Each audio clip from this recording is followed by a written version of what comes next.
Ponzi எனப்படும் முதலீட்டு திட்டத்தில் சம்பந்தப்பட்டவர்கள் என நம்பப்படும் 8 நபர்களை போலீஸ் கைது செய்தது. இந்த வழக்கு தொடர்பில் 3.17 பில்லியன் ரிங்கிட்டிற்கும் அதிகமான மதிப்புடைய சொத்துகளையும் போலீஸ் முடக்கியதாக தேசிய போலீஸ் படைத்தலைவர் தான்ஸ்ரீ ரசாருடின் உசேன் நேற்று கூறினார். புக்கிட் ஆமான் சட்டவிரோத நாணய பரிவர்த்தனை குற்றவியல் புலனாய்வு குழுவினர் கடந்த மார்ச் 20ஆம் தேதி தொடங்கி எல்லை கடந்த ஆப் நார்தன்ஸ்தா எனும் நடவடிக்கையை மேற்கொண்டனர். இன்டர்போல் எனப்படும் அனைத்துலக போலீஸ் சிவப்பு நோட்டீஸ் தகவல்கள் அடிப்படையில் இந்த நடவடிக்கை மேற்கொள்ளப்பட்டது. உள்நாட்டை சேர்ந்த 44 முதல் 62 வயதுடைய 7 ஆடவர்களும் ஒரு பெண்ணும் கைது செய்யப்பட்டனர். கைது செய்யப்பட்டவர்களுள் 2 தொழில் முனைவோர் என்றும் மற்ற 2 டத்தோ அந்தஸ்து கொண்ட வழக்கறிஞர்கள் என்றும் அவர் மேலும் சொன்னார்.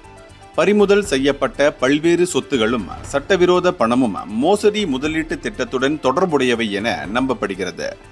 இந்த மோசடி முதலீட்டு திட்டத்தை நடத்தியவர்கள் அண்டை நாட்டிலிருந்து செயல்பட்டுள்ளனர்.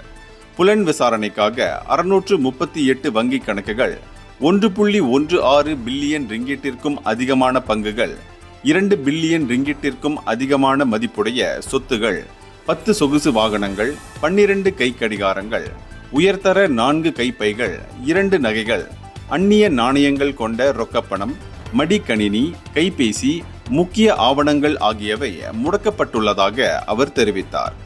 கைது செய்யப்பட்டவர்கள் விசாரணைக்காக 7 நாட்கள் தடுப்பு காவலில் வைக்கப்பட்டுள்ளனர். 2001ஆம் ஆண்டு சட்டவிரோத நாணய பரிவர்த்தனை, தீவிரவாத நடவடிக்கைகளுக்கு நிதி அளிப்பதை தடுப்பது, சட்டவிரோத நடவடிக்கைகள் மூலம் பணம் சம்பாதிப்பதை தடுப்பது ஆகிய சட்டத்தின் கீழ் இந்த வழக்கு விசாரிக்கப்படுகிறது. இந்தியர்களின் இதய குரல் மக்களோசை.